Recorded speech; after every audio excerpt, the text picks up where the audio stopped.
up.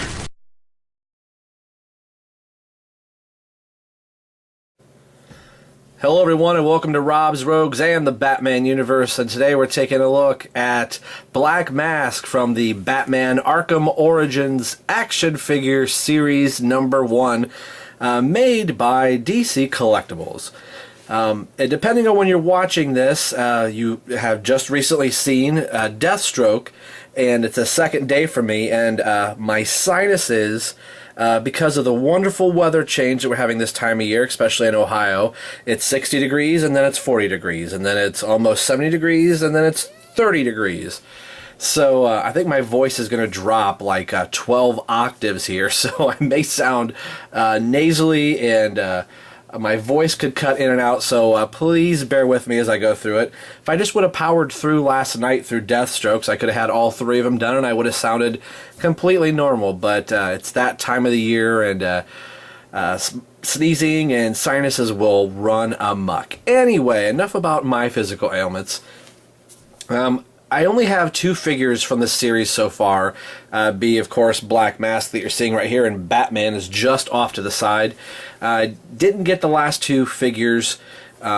My wife kind of wanted a couple Christmas ideas, and since we're kind of in the first part of November, usually right around November I stop buying things for myself just so my wife and other family members say, hey, I'd like to get you something Batman, so maybe I could save some of my money, but if my wife buys something, she's still spending our money. Anyway, I would really love to have picked up the Joker and Bane, but I did not. These 2 figures cost me about $54. I picked them up from Big Bad Toy Store, and their shipping is really kind of expensive, being $9. I don't know how much more I'm going to continue to get things from Big Bad Toy Store. I mean, their service is nice and they're really good, but their shipping is, I think, a little too expensive. But anyway, everybody's been kind of saying this package reminds them of like the Bat Claw or the Bat Grapple. Kind of a different box design, which is really kind of cool. And they kind of, went all out for the box. You can kind of see some grooves here. Maybe it's part of Batman's gauntlet, if you will. But a nice embossed Batman logo here. And I think if I put water in this and put it in my freezer, I think I could freeze a ice cube in the Batman logo. Would I try it? I might. Who knows?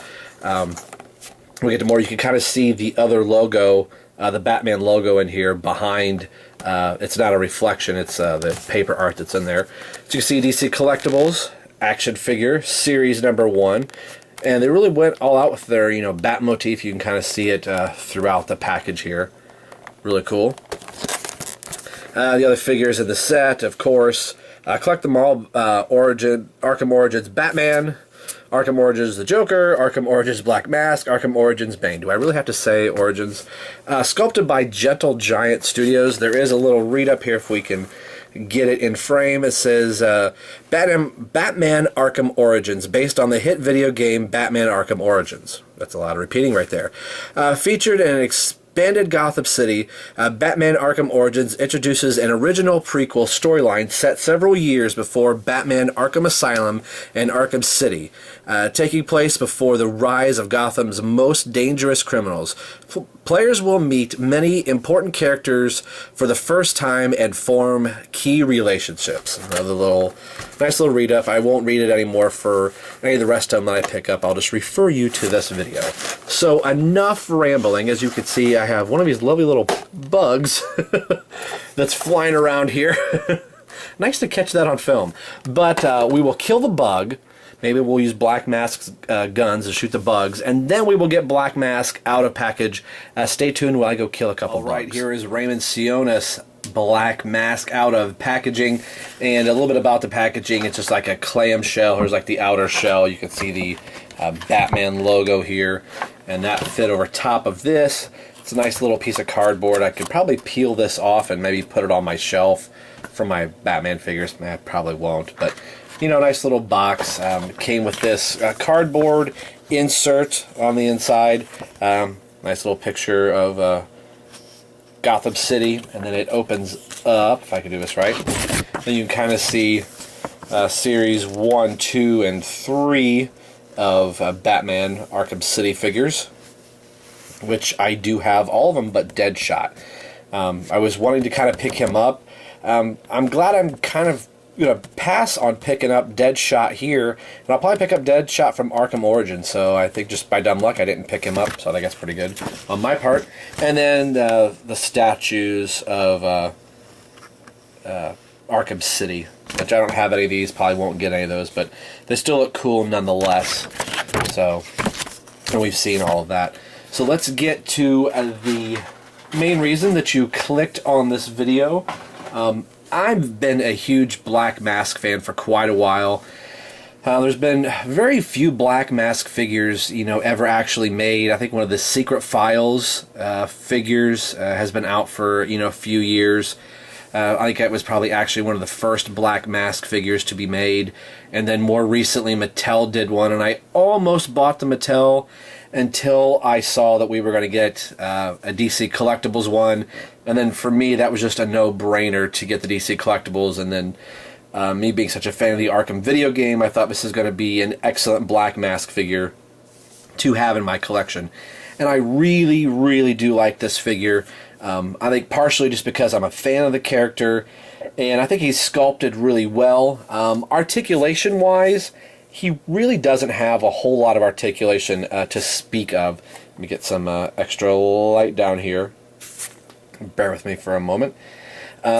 It's really almost a standard action figure. You can probably see where the articulation is. His head is on a nice ball joint, can go 360. You can kind of get some nice looks from him. He doesn't look down all that well. I mean, decent. He can look up pretty decently. On my figure, he kind of can lean to the left more than he can lean to the right. If there's anything kind of catching. No, not really. So I must be just in my figure, but he can lean one way more than the other. The face sculpt is very good. Now watch, I'm going to have to turn a little extra light on here. Let's get into the face.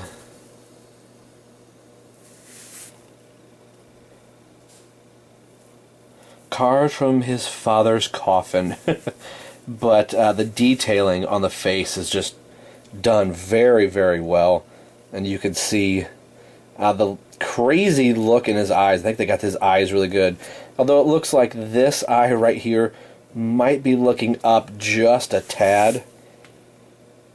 Not enough to take, anything away from the figure. I think he's just done very well. On the back of the head. Kind of see some smudges now. I noticed when Anthony reviewed his figure, he had a lot of these same lines on the figure where it kind of looks like the pinstripes are kind of there, sort of there. I think it's supposed to be that, he's wearing a white suit at Christmas time and it's snowing, so he's probably getting dirt and grime in and on the suit. But I think it's just done very, very well. Maybe we'll get out of extreme close-up mode here. Alright, we can kind of see, looking at the tie here, kind of see where they're out of the lines a little bit. Now that I kind of see that it's there, I mean, I don't entirely notice it as we're focusing on his crotch. Way to go, Rob. Back this far, I don't notice it, so much. If you get up on it, you can kind of see the mess up a little bit, but the few little minor errors in paint that we may get from DC Collectibles from time to time, I really make it up for in the amount of sculpting that they do. I think they just do a really good job of sculpting their figures. Anthony has said in his review, not that I'm trying to copy from him, but Black Mask is going to be more statuesque. Kind of got sidetracked from the articulation, the rest of him. His arm just goes all the way around.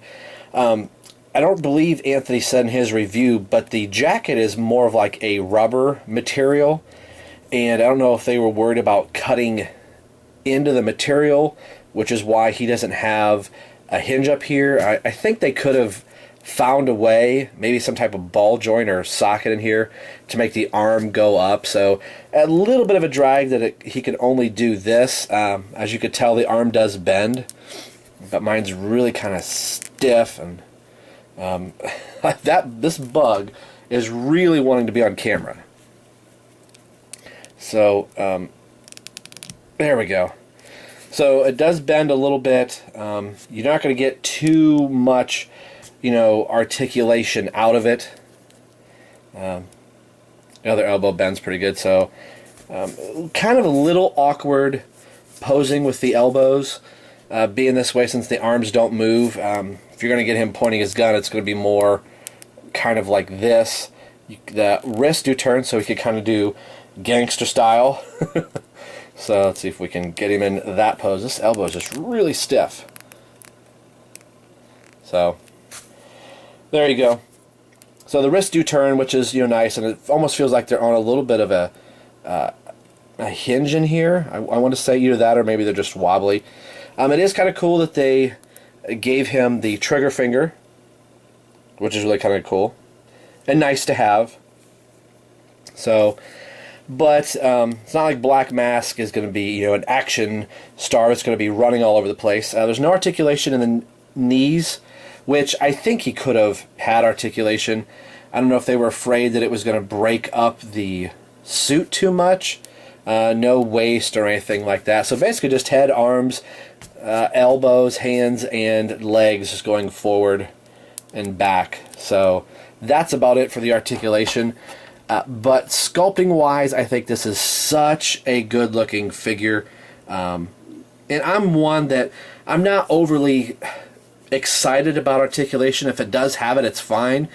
But I kind of come from the school, I don't want the articulation to ruin the look of the figure. Kind of like with some of the Mattel stuff, you have this nicely sculpted figure, but then all the cut lines are in all over the place. It kind of detracts away from the figure. So not that he's going to be doing a lot of ACBA type stuff, but I want to do a few comparisons here real quick. Let's see how he is in the size and scale with some other Arkham figures we received from DC Collectibles. And here he is with the Arkham City Riddler, and they both work great together. I didn't have any doubts that DC Collectibles was going to forget the size of their figures, so it is nice that I'm going to be able to put the Arkham Origins figures and the Arkham Asylum figures and the Arkham City figures all together, and they're all going to be in proportion with each other due to the height and size of their correct height and size, of what their characters are. It looks like the Riddler's a little bit taller than Black Mask, and I'm okay with that because I think that's probably close to being accurate. Let's see him with another. So here he is with the DC Collectibles Arkham City, Batman, and Robin. I think this is Wave 1, and this would be Wave 3, I think, if I remember correctly. So, he works really good if this is the only Batman you have, or you're not planning on getting the Arkham Origins figure. Or if you don't have this one, obviously he's going to work with the same. And here he is with the Mattel figure. Now, like I probably figured, since I knew that Deathstroke was going to be smaller than the Mattel Arkham City Batman, I was afraid that he was going to be smaller than the DC Collectibles. So the Mattel figure looks a little bit smaller than the DC Collectibles. So I think Black Mask, I think Deathstroke is supposed to be a little bit taller, or as tall as Black Mask. Now if you do a little bit of perspective here, if you get Black Mask in the background a little bit, there it doesn't look so bad if you have them on your shelf. Maybe Deathstroke's closer to the front. But, just doing them like side by side, you could definitely tell that the Mattel is shorter. Alright, in closing here, I am very happy with this figure. Just looking at the preview images that DC Collectibles showed, you could kind of tell he wasn't going to have a whole lot of articulation, and I'm okay with that. Just being a big Black Mask fan, I could finally check him off my action figure list, or me saying I want to get a Black Mask figure, and I'm glad I kind of passed on the Mattel figure and got this one. I think he is a really good addition for any Batman fan if you weren't able to pick up the Secret Files Batman figure of Black Mask. This one is a very, very good figure to add to your collection. I'm trying to keep some of my comments about the game a little bit vague. I don't want to ruin or have any spoilers for anybody if people aren't to a stage in the game where you're finding out things about certain characters. I will say I wish Black Mask's part lasted a little bit longer in the game than it did, but I was happy for the screen time that he got, so I will just leave it at that. And if you want to hear my full thoughts, Anthony and myself, or we're trying to find a third co-host for the Rogue Show, we'll be talking extensively about Batman Arkham Origins, and that'll be a spoiler-filled discussion, but I won't do it here for the sake of the action figure if you're just wanting to tune in and just see the action figure. So today we've been taking a look at Black Mask, the Series 1 figure from Batman Arkham Origins DC Collectibles. And as always, this is Rob for Rob's Rogues and the Batman Universe, signing off saying we will see you guys next time.